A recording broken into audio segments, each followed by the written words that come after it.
Apa visimu coba? Kadang-kadang kalau kita tanya, pokoknya aku mau sukses, titik.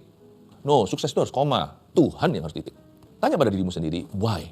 Jangan buatnya kita semua mau. Aku mau, misalnya kalau kita beranjak dari orang yang tidak punya apa-apa, aku mau punya rumah sendiri, nggak mau forever kontrak. Aku mau punya kendaraan yang layak. Nanti aku punya anak yang banyak. Lalu semuanya, semua waktu itu keadaan finansialku bagus. Apalagi financial freedom atau kemerdekaan finansial. Sebenarnya itu ilusi sih, nggak ada sih. Nggak ada orang yang bisa merdeka finansial kecuali di dalam hatinya merasa cukup dan bersyukur dengan apa yang ada padanya. Lalu mengelola, itu namanya orang yang hidup dalam Tuhan, mengelola talentanya.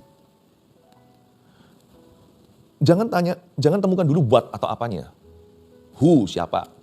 Me, aku, ya kan? Temukan dulu why atau mengapa. Mengapa Anda kejar hal itu? Itu harus jadi koma.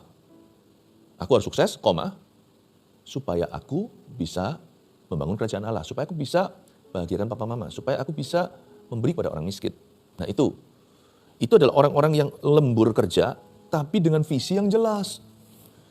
Sebenarnya menurut saya, berkat itu pertama-tama bukan materi. Visi, itu berkat. Orang yang punya visi, tidak liar rakyat. Dia tahu dia pergi kemana. Dan dia tahu semua itu hanya alat. Tangan kita itu tidak mengenggam dengan berkat, tapi terbuka. Tuhan hanya aliri, kita hanya salurkan. Kita juga patut menikmati.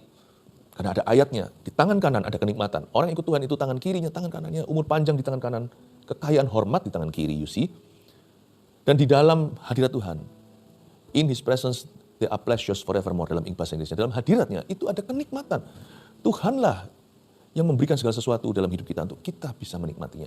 Jangan iri kalau ada orang lain bisa menikmati berkat-berkat Allah. Karena mereka memang berjerih payah untuk itu. Dan Tuhan berkati karena mereka jujur. Karena mereka tidak menghalalkan semua cara. Dan metode mereka berkenan pada Tuhan. Maka Tuhan menambahkan. Tuhan yang melipat gandakan 5 roti 2 ikan. Tuhan juga melakukan itu dalam kehidupan orang itu.